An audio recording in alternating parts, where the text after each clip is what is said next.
Merci si vous nous rejoignez. Dernière partie de l'Africa Newsroom. Willy Elfej Miabatoussa, consultant en marketing. Francis Jean-Jacques Evouna, président du Conseil gabonais du patronat. Monsieur Souka Souka, professeur d'université, nous accompagne depuis le début de cette émission. Et tout de suite, notre Zoom Société consacré aujourd'hui à la pénurie de logements sociaux.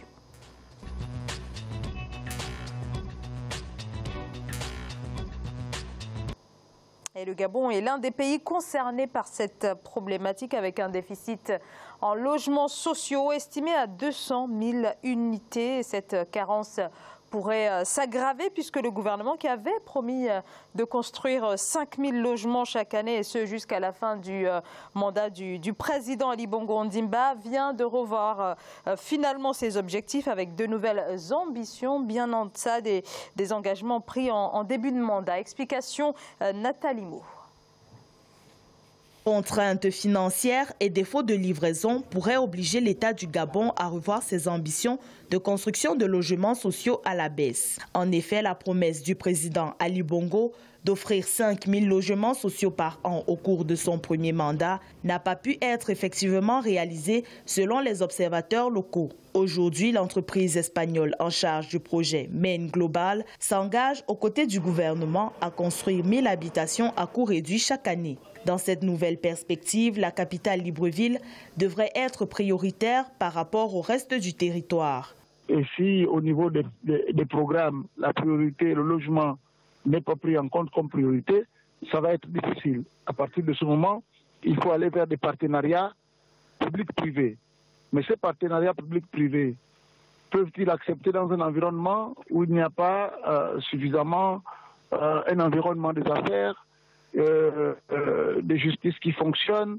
L'objectif numéro 20, tel que défini dans le plan stratégique Gabon émergent, n'a pas pu être atteint au cours du premier septennat du président Ali Bongo.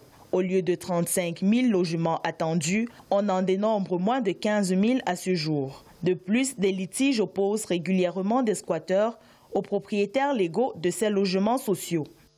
Il y a d'autres mécanismes et d'autres voies à étudier pour combler ce gap. Je crois que si les gens commençaient à obtenir ne fût-ce que des parcelles viabilisées, cela réglera le problème.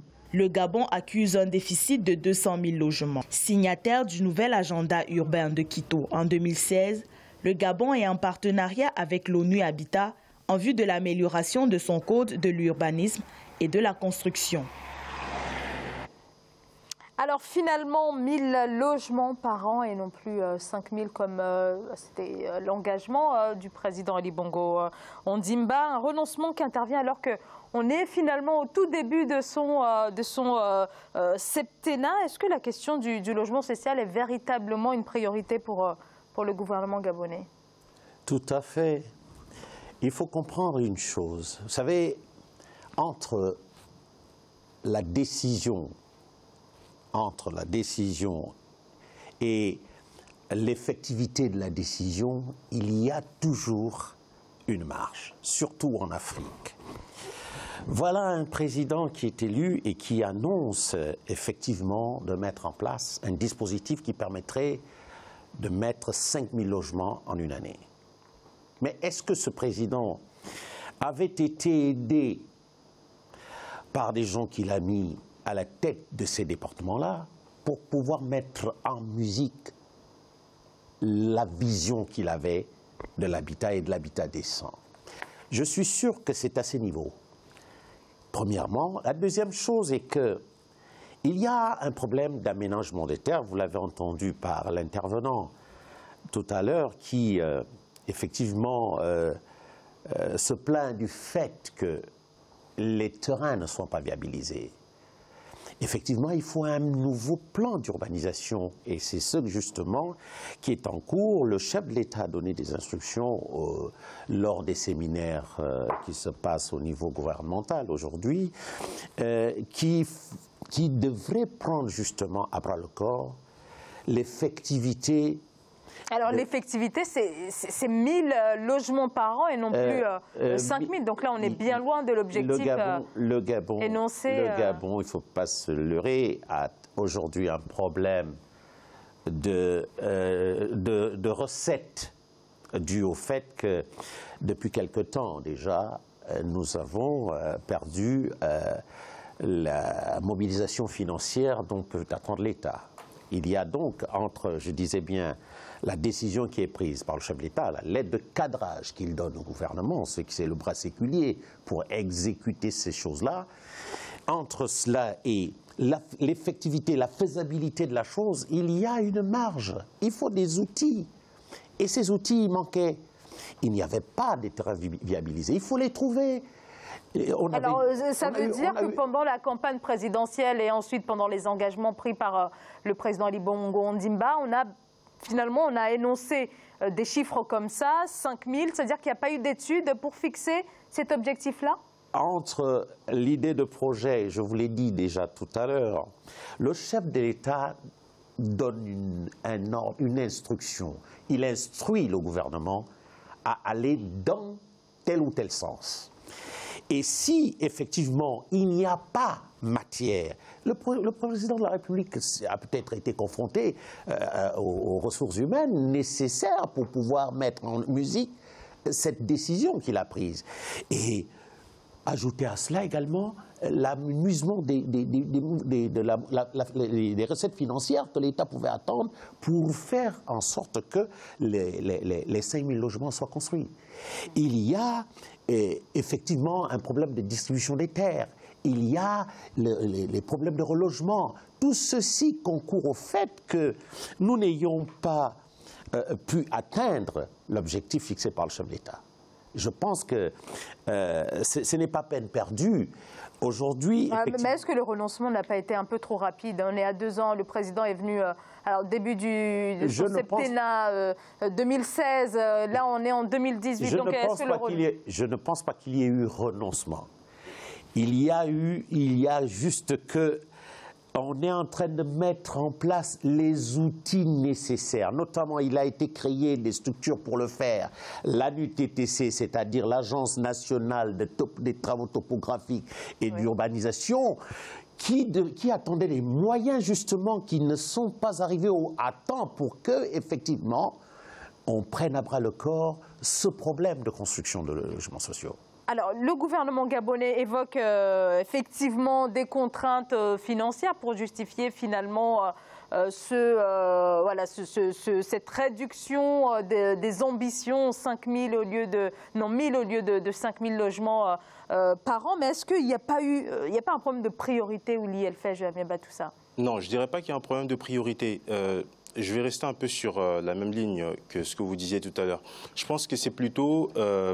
c'est vrai que c'est un projet qui est très ambitieux, 5 000 logements par an. Après, pour rejoindre un peu ce qui a été dit, il y a le problème de la mise en œuvre. À mon avis, je pense que le calcul, je dirais pas a été faussé, mais a été peut-être biaisé un peu à ce niveau, car il y a énormément de contraintes qui rentrent en ligne de compte dans la mise en place de logements, ne fût-ce que déjà les délais de livraison. Enfin, je ne suis pas un expert du bâtiment, mais je pense que déjà fournir un certain nombre de bâtiments, ça implique déjà donc la capacité de production et par la suite aussi la mise à disposition. Donc non, il n'y a pas de renoncement. Je pense que c'est tout simplement recentrer, on va dire, l'analyse, et d'après les éléments que je viens d'entendre, ils ont redéfini un cap qui me paraît plus cohérent, disons. Plus pragmatique, Souka Souka. Et plus faisable. Moi, je dirais, je saluerais cet élément. Pendant la campagne, le président a déterminé des objectifs. Et ça, vous allez voir, dans les campagnes électorales chez nous, c'est de l'amusement quelquefois. Et là, le vainqueur se retrouve en face évidemment de ses promesses. Et il faut saluer malgré tout le fait qu'il ait pris en compte le problème du logement. Il faut savoir que le Gabon est un des pays les plus urbanisés, parce que l'exode rural a amené, rien qu'à Libreville, au moins 40% de la population de tout le pays. Il faut faire un grand travail. Moi, j'ai remarqué, en Côte d'Ivoire, le travail est fait différemment. On viabilise des terrains. Alors, la Côte d'Ivoire qui est également confrontée à la même problématique. Oui, mais moi j'ai vu, hein, si vous allez au plateau d'Angré, là-bas, ils ont d'abord viabilisé des terrains, ils ont amené l'électricité, ils ont fait des routes, des rues, et après, on vend des terrains. Et ce sont souvent des privés, parce que l'État, le problème de l'État, c'est mettre de grosses infrastructures. Mais est-ce que, M. Soukasouka, est-ce que c'est pas justement ça le problème? Le fait de, finalement, l'Afrique, est-ce que le continent ne reste pas un peu trop sur le mode de logement habituel, la vente de terrain, chacun se construit son logement? Est-ce que c'est pas ça, finalement, la problématique? Non, le problème, moi, franchement... C'est pas tout le monde qui peut se construire une maison, un logement. Donc, est-ce que c'est pas... Ici, c'est pareil. Hein. Ici, si vous voulez construire, vous allez prendre un crédit. Oui, mais, tous les jeunes... alors, oui, mais c'est pas le mode de logement habituel en Occident. Je peux vous assurer que si l'État ne s'occupe que de nous amener les grosses infrastructures et nous vendre des terrains, en imposant évidemment le modèle de maison, et puis vous allez voir bâtir. Mais là, l'État veut tout faire. Hein, ils veulent construire, et ben, ils n'ont pas les moyens. Hein, et, forcément. Alors en tout cas, c'est à l'État de construire des logements sociaux, Monsieur Francis Jean-Jacques Evouna. Je vous ai dit tout à l'heure que le chef de l'État a donné au gouvernement une lettre de cadrage. C'est au gouvernement de mettre en musique l'instruction du chef de l'État, qui était de mettre à disposition des populations 5 000 logements.